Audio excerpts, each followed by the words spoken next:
2006년도 KBS에서 특별 기획으로 다큐멘터리 마음을 방영한 적이 있었습니다.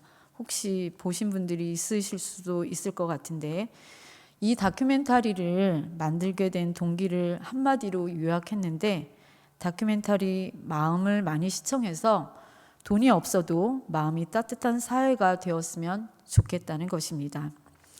이 다큐멘터리는 총 6부로 구성되었는데 2부의 이미지 트레이닝에 대한 이야기가 나옵니다. 미국 클리브랜드 병원에서 젊은 사람들과 또 나이 드신 노인분들을 대상으로 정신적 훈련만으로 실제로 근육을 강화시킬 수 있는지 실험을 진행했습니다. 각 훈련 기간은 10분에서 15분 정도로 총 50회 정도를 반복하면서 많이도 아니고 매 10초씩 마음속으로 근육을 강하게 수축하라는 명령을 내렸답니다. 4개월간의 훈련을 거친 결과 젊은이와 노인들 모두 15%의 근육이 강화되었다고 합니다. 이런 이야기를 들으면 사람의 마음은 참 신비함을 새삼 느끼게 됩니다. 생각이나 마음의 작용은 단지 마음에만 끝나지 않습니다. 감정을 일으키고 또 몸의 생리적 작용이나 반응을 일으킵니다. 그런데 이 마음은 어떤 것에 한번 집착하면 쉽게 그것으로부터 빠져나오기가 쉽지가 않습니다. 애굽왕 바로가 집착했던 것이 있는데 그것은 자신이 왕이라는 생각이었습니다. 왕이 아니라 자신이 신이라는 생각이었습니다. 자신이 왕으로서 못할 것이 없고 그래서 자신이 곧 신이라는 생각에서 하나님을 믿지 않았습니다. 바로의 마음은 자신의 지위에 집착하고 있는 것입니다. 마음만 바뀌면 될 텐데 마음이 완강한 바로는 교만한 마음의 감옥에서 탈출하지 못했습니다. 그러자 하나님께서 7번째 우박 재앙을 통해서 애굽 전역에 또 바로의 마음에 재앙을 내리십니다. 이 우박 재앙이 지금까지 있었던 6가지 재앙과 다른 점이 있다면 그것은 심판의 대상이 바로의 마음까지 포함하고 있다는 사실입니다. 14절 상반절을 보면 내가 이번에는 모든 재앙을 너와 내 신하와 내 백성에게 내려 이렇게 말씀합니다. 여기서 너라는 단어는 우리 성경에는 그냥 너라는 단어로 표현되어 있지만 히브리어 원래 성경에는 히브리어로 내 마음 이렇게 레브라는 단어로 표현되어 있습니다. 이것은 바로의 마음에만 재앙을 내린다는 그런 뜻은 아닙니다. 바로에게 여호와의 능력을 인식시키려는 것이 이 재앙의 목적입니다. 그래서 하나님은 처음으로 바로의 완강한 마음을 심판할 것을 말씀하고 있습니다. 이번 재앙을 통해서 교만하고 완고한 바로의 마음에 일격을 가하겠다는 그러한 말씀입니다. 오늘 이 우박 재앙이 이미 임한 6가지 재앙과 다른 점은 무엇인지 또 하나님께서 우리에게 주시는 교훈은 무엇인지 한번 함께 생각해 보도록 하겠습니다. 특히 이 마음으로 번역된 레브라는 히브리어 단어는 창세기 6장이나 사무엘상 4장 13절, 시편 61편 2절에는 그냥 단순히 마음으로 그렇게 뜻합니다. 그렇지만 열왕기하 5장 26절에서는 심령이라는 단어로, 그 다음에 사무엘하 18장 14절, 그리고 시편 38편 10절에는 심장이라는 그러한 의미로도 쓰인 단어입니다. 이런 전체적인 것을 보았을 때 이 말씀은 바로의 온 심령과 폐부 깊숙이까지 하나님의 재앙이 임하게 될 것을 알려주는 그러한 말씀이면서 그러한 단어입니다. 결국 바로는 가슴 깊이 심장에까지 전해오는 이 재앙을 인해서 그 재앙의 심각성으로 인해서 마음의 중심이 한치의 안정도 못 찾을 뿐만 아니라 재앙으로 인해서 공포와 불안 때문에 그의 심령이 혼란해지고 또 갈피를 잡지 못하게 될 것이라는 그러한 말씀입니다. 그 당시 여러분이 잘 알고 있듯이 이 바로는 태양신의 아들로 취향을 받고 있었습니다. 바로는 당시 최고의 강대국 왕으로 많은 백성의 관심의 중심에 놓여 있을 뿐만 아니라 그러니까 자신이 스스로 신이라고 그렇게 생각하게 된 것입니다. 모든 사람이 바로에게 영광을 돌려야 했습니다. 자신이 최고이며 자신의 말 한마디에 모든 사람이 순종해야 합니다. 누구도 그의 자존심을 건드리면 살아남을 수가 없습니다. 이런 사람이 겸손히 마음을 바꾸는 것은 거의 불가능한 일인 것 같습니다. 인간의 가장 큰 비극 중에 하나라고 하면 그 비극은 바로 경외심을 잃어버린 채 살아가는 것입니다. 바로의 이런 마음은 하나님을 경외해야 할 그 자리, 하나님의 경외의 자리에 본인이 서 있다는 그러한 사실을 모른 채 살아간다는 비극입니다. 하나님은 결국 우박재앙을 통하여서 그의 마음까지 손보시겠다는 것입니다. 14절 하반절을 함께 보겠습니다. 온 천하에 나와 같은 자가 없음을 내가 알게 하리라. 이 우박재앙을 통하여서 바로가 하나님을 인정할 수밖에 없도록 만들겠다는 그러한 말씀입니다. 하나님께서 바로에게 계속해서 경고를 하신 까닭은 무엇일까요? 그도 하나님의 섭리 가운데 있는 사람이기 때문입니다. 하나님은 바로가 자기 권력이 누구로부터 주어진 것인지를 알아차리고 돌이키기를 바라셨습니다. 그러면 교만하고 마음이 완강한 그 바로를 그럼에도 불구하고 하나님께서 직접 멸망시키지 않고 왕위에 계속 두게 한 그 이유에 대해서 오늘 16절 말씀에서 두 가지 이유로 말씀하고 있습니다. 16절 말씀입니다. 내가 너를 세웠음은 나의 능력을 내게 보이고 내 이름이 온 천하에 전파되게 하려 하였음이니라. 첫째는 바로에게 하나님의 능력을 보여주시기 위해서 바로를 왕으로 세웠다는 말씀입니다. 거대한 하나님의 능력 앞에 아무 힘이 없는 자신의 모습을 통하여서 하나님의 존재를 바로 인식하고 또 자신의 무가치함을 절실히 깨닫고 하나님의 뜻에 순종하도록 하기 위해서입니다. 두 번째는 애굽에 임한 재앙을 통해서 하나님의 이름을 온 땅에 전파하기 위해서입니다.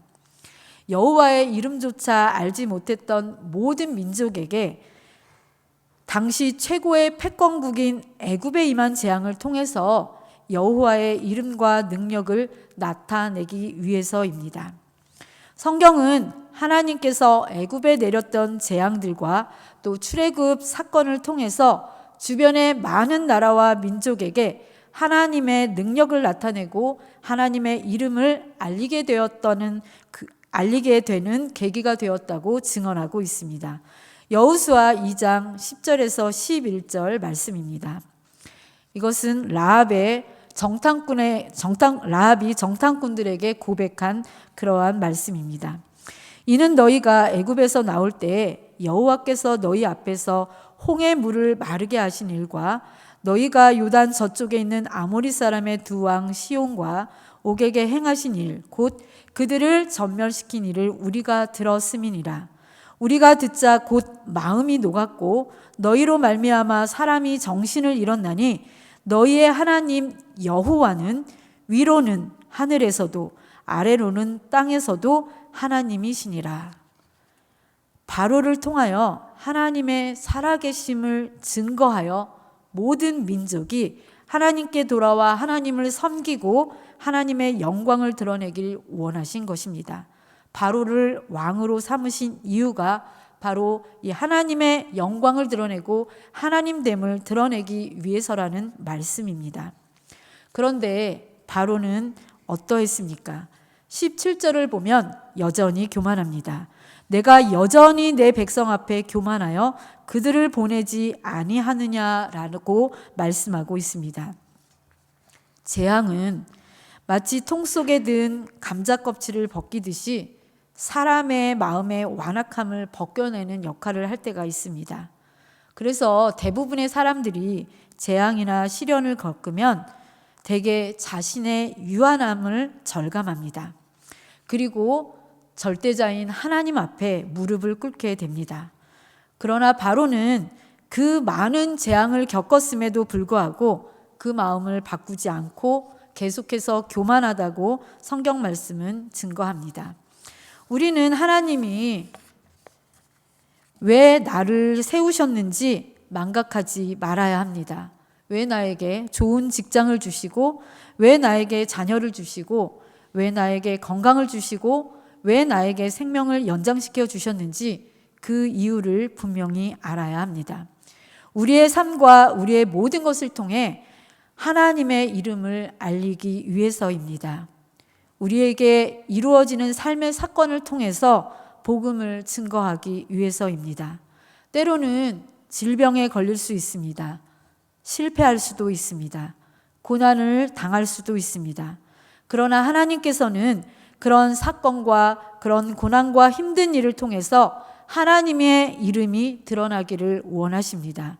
그리하여서 기도하여 치유받고 또 하나님의 능력으로 고침받는 체험을 통해서 그 자신 나은 것을 이야기하라는 것이 아니라 하나님의 이름이 전파되기를 원하십니다. 다른 말로 하면 하나님의 영광을 드러내기 위해서입니다. 우리의 마음은 분명한 목표점을 가져야 합니다. 무엇을 하든지 그 목표를 잃지 말아야 합니다. 하나님께서는 고린도전서 10장 31절 말씀에서 이렇게 말씀합니다. 우리 다 함께 읽어보시겠습니다. 시작. 그런즉 너희가 먹든지 마시든지 무엇을 하든지 다 하나님의 영광을 위하여 하라. 아멘. 그렇게 살면 인생은 어떠한 경우에도 행복하게 살 수 있습니다. 매일매일 우리의 중심에 하나님의 영광이 있습니까? 아니면 내 이름을 내는 것이 마음의 중심에 있습니까? 또한 우리가 진정한 그리스도인으로 살려면 마음의 방향을 내 의지의 실현이 아니라 하나님의 뜻에 순종해야 합니다. 사람의 마음은 하나님이 원하는 것을 하면 참 좋을 텐데 늘 자신이 원하는 것을 지향해 갑니다. 바로도 마찬가지였습니다. 자신의 의지를 끝까지 실행하려고 노력한 사람 중에 한 명이 바로였습니다. 그래서 계속되는 재앙에도 불구하고 이스라엘 백성을 보내주지 않은 것입니다. 그들을 통해서 얻는 이익이 많았기 때문입니다. 그들을 잡아놓음으로 노동력을 확보할 뿐만 아니라 만약 전쟁이 일어나면 동원할 병력이 많을 수 있기 때문에 당연히 이스라엘 백성들의 어마어마한 그 숫자가 필요로 하다고 생각했습니다. 이렇게 생각하는 바로의 모습은 하나님의 말씀에 불순종하는 것이 더 복받는 길이라고 생각한 것입니다. 그러나 하나님께서는 우박 재앙을 통하여서 하나님 말씀에 순종하는 것이 나라가 잘 되고 백성이 살 수 있는 길이라는 것을 가르쳐 주십니다. 이 우박 재앙이 다른 6재앙과 다른 점이 있는데 하나님께서 처음으로 재앙을 피할 수 있는 방법을 제시해 주셨다는 것입니다. 19절 말씀입니다. 이제 사람을 보내어 내 가축과 내 들에 있는 것을 다 모으라. 사람이나 짐승이나 무릇 들에 있어서 집에 돌아오지 않는 것들에게는 우박이 그 위에 내리리니 그것들이 죽으리라 하셨다 하라 하시니라. 이 말씀을 보면 내일 이맘때면 무거운 우박을 내리겠다고 경고의 말씀을 바로 재앙을 내리시지 않으셨습니다. 이번에는 경고의 말씀을 먼저 주시고 그리고 또한 피할 방법도 친히 알려주셨습니다. 애굽은 12월에서 3월경에 가끔씩 내리는 자연적인 우박이 있었다고 합니다. 그런데 지금 오늘 본문 말씀에서 말씀하시는 그 우박은 그런 우박이 아니라는 것입니다. 엄청난 크기와 무게를 가진 얼음 덩어리가 떨어질 것이라는 말씀입니다. 그런데 하나님은 이 재앙을 예고하면서 다른 재앙들과 달리 19절에 그 재앙을 피할 방법을 가르쳐 주고 있습니다. 가축이나 들에 있는 것을 다 모아서 집에 들여놓으라는 것입니다. 우박이 내리는 동안에 밖에 있지 말라는 것입니다.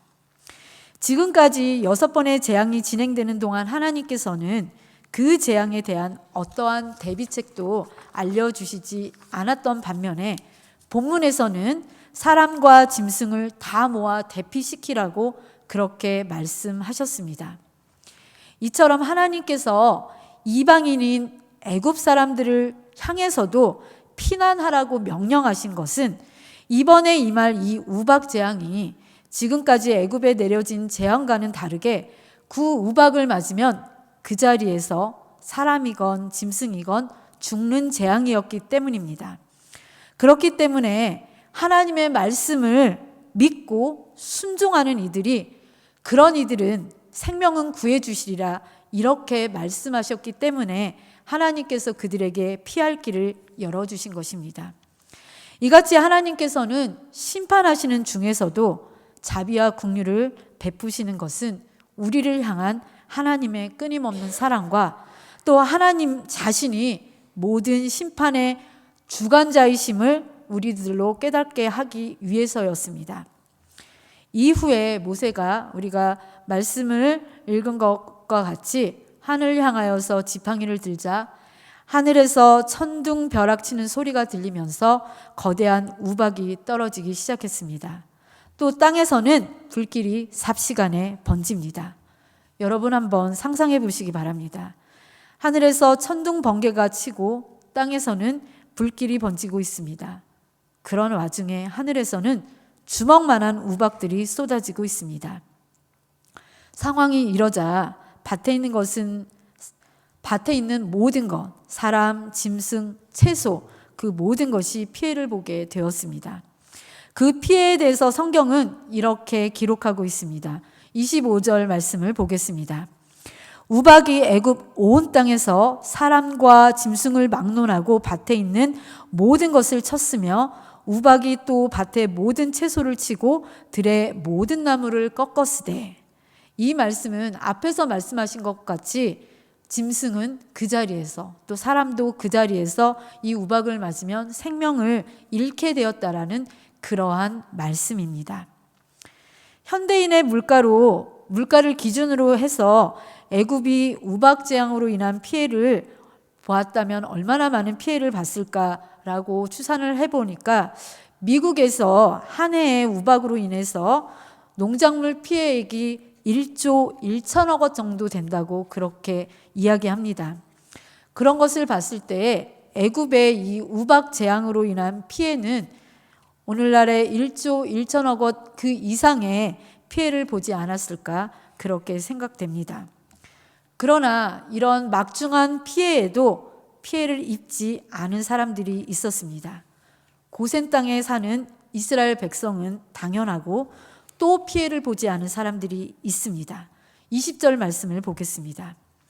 바로의 신하 중에 여호와의 말씀을 두려워하는 자들은 그 종들과 가축을 집으로 피하여 들였으나, 바로의 신하 중에 여호와의 말씀을 두려워하는 자들입니다. 첫 번째 재앙부터 세 번째 재앙까지는 애굽과 이스라엘을 구별하지 않았습니다. 그러나 네 번째부터 여섯 번째까지는 이스라엘 백성과 애굽 사람을 구분하셨습니다. 그리고 일곱 번째 오늘 재앙부터 아홉 번째까지는 애굽 사람과 이스라엘 사람의 구분뿐만 아니라 말씀을 순종하는 사람과 순종하지 않는 사람을 구분하고 있습니다. 하나님의 말씀을 순종하는 사람은 복을 받지만 말씀에 불순종한 사람은 화를 당한다는 것입니다. 한편 이 본문에서는 그 두려워하는 자들이 바로의 신하들 중에 있음을 지적하고 있습니다. 이 말은 바로의 궁에서 모세와 아론이 바로에게 하나님의 말씀을 전하고 재앙을 내리는 것을 바로의 신하들이 바로와 함께 친히 목격했으니까 그 놀라운 경험을 통해서 하나님의 말씀을 두려워하고 하나님을 두려워한 자들이 나타났다는 그러한 말씀입니다. 반대로 이 말은 바로와 마찬가지로 그 마음이 완악하여서 많은 재앙을 목격하고도 여전히 하나님을 두려워하지 않는 그러한 신하들이 있었음을 보여주고 있습니다. 21절 말씀, 30절 말씀을 보겠습니다. 여호와의 말씀을 마음에 두지 아니하는 사람은 그 종들과 가축을 들에 그대로 두었더라. 또 30절 말씀에 보면 그러나 왕과 왕의 신하들이 여호와 하나님을 아직도 두려워하지 아니할 줄 내가 아나이다. 이로 볼 때 애굽 사람들은 참으로 하나님을 모르고 하나님의 능력을 믿지도 않는 이방 우상의 땅이었음을 보여주고 있습니다. 사람이 하나님의 은혜를 체험하고 사는 방법은 하나님 말씀에 순종하는 것입니다. 하나님 말씀에 순종했던 사람들이 우박의 피해를 피할 수 있었던 것처럼 감사라는 말씀에 순종할 때 하나님의 뜻을 이룰 수 있습니다. 서로의 짐을 져주라는 말씀에 순종할 때 가정이든 교회이든 든든하게 세워져 간다고 말씀합니다. 가정도 직장도 말씀에 순종할 때 하나님의 은혜를 받게 됩니다. 우리의 마음이 늘 순종에 맞추어져 있을 때 우리의 삶은 그 결과에 상관없이 하나님의 은혜를 누리며 살아가게 된다는 말씀이 오늘의 말씀입니다. 물론 우리 사람이 살다 보면 때로는 잘못된 길로 가서 실패하고 고통당할 수 있습니다. 그때 우리는 잘못을 깨닫고 회개하면 됩니다. 그러나 번번이 똑같은 실패를 반복하는 경우가 있습니다. 그것은 적당히 회개하기 때문입니다. 바로의 모습입니다. 계속적인 재앙으로 온 국민이 고통을 당하고 있습니다. 그러면 하나님께 무릎을 꿇어야 합니다. 이 우박 재앙이 앞에 나온 6가지 재앙들과 다른 점 또 하나는 바로가 최초로 자기의 잘못을 시인한 것입니다. 27절 말씀을 보겠습니다. 바로가 사람을 보내어 모세와 아론을 불러 그들에게 이르되 이번은 내가 범죄하였노라. 여호와는 의로우시고 나와 내 백성은 악하도다. 바로가 사람을 모세와 아론에게 보냅니다. 그리고 자기의 잘못을 시인합니다. 무슨 잘못을 시인합니까? 이번은 내가 범죄하였다. 이렇게 시인합니다. 여호와는 의로우시며 자신과 자기 백성은 악하다고 시인합니다. 바로가 내가 범죄하였고라고 이렇게 고백한 것은 우박 재앙에 대해서만큼은 자기가 잘못했다는 그런 인정입니다.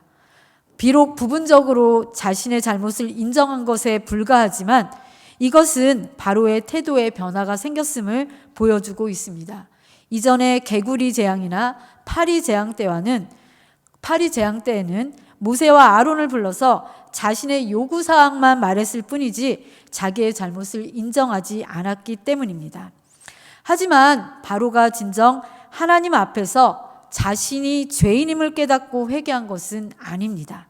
계속 이어지는 악한 행동과 태도에서 그러한 사실을 보여주고 있습니다.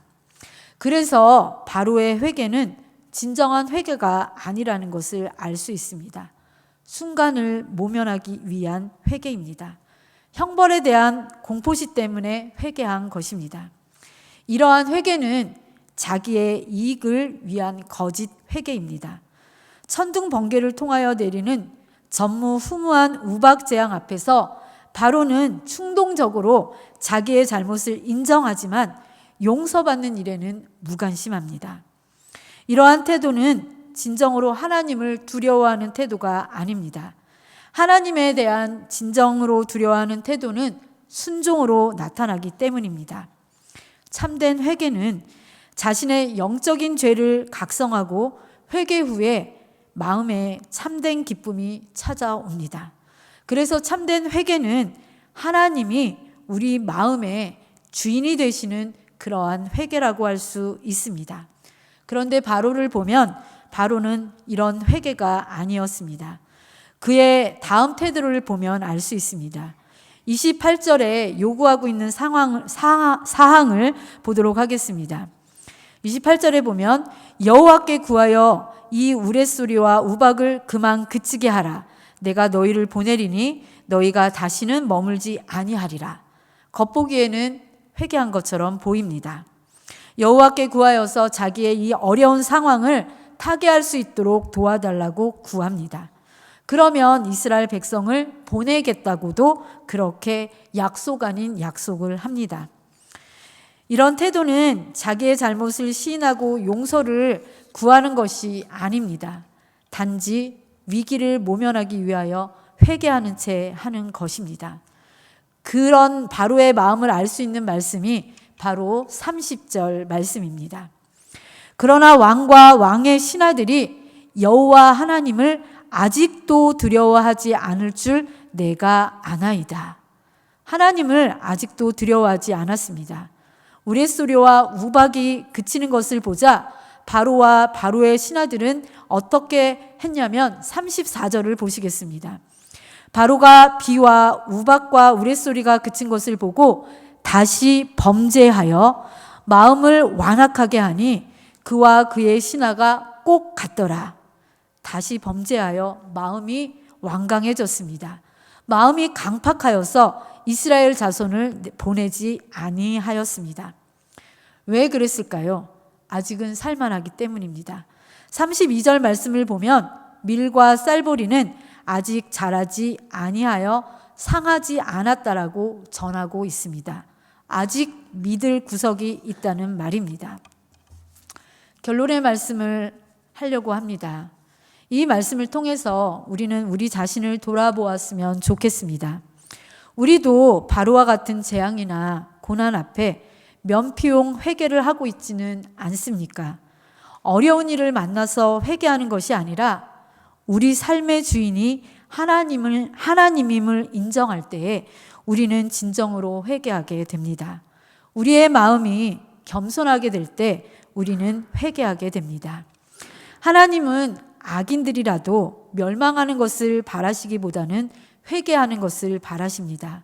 예수님도 누가복음 5장 32절에서 이렇게 말씀하셨습니다. 내가 의인을 부르러 온 것이 아니요 죄인을 불러 회개시키러 왔노라. 또 지금 나를 이곳에 부르신 이가 하나님이심을 믿으십니까? 오늘 내가 너를 세웠음은, 이 말씀은 누가 나를 세웠는지 기억하라는 것입니다. 이사야 43장 1절 말씀은 우리가 다 함께 읽어보도록 하겠습니다. 내 이름으로 불려지는 모든 자, 곧 내가 내 영광을 위하여 창조한 자를 오게 하라. 그를 내가 지었고 그를 내가 만들었느니라. 아멘. 여러분, 한 사람 한 사람은 다 하나님이 이 땅에 보내시고 세우신 사람들입니다. 하나님의 사랑을 입은 하나님의 자녀들이고 또 그 사랑을 나타내라고 세우신 하나님의 사람들입니다. 또 하나님의 영광을 드러내며 우리를 통해서 하나님의 이름을 영화롭게 하라고 세워주셨습니다. 우리는 늘 이것을 기억해야 합니다. 저와 여러분 모두 하나님이 나를 통해서 하나님 되심을 나타내고 또 하나님의 영광을 위해서 내가 지금 여기 있음을, 그리고 내가 세움 받았음을 기억하는 저와 여러분이 되었으면 좋겠습니다.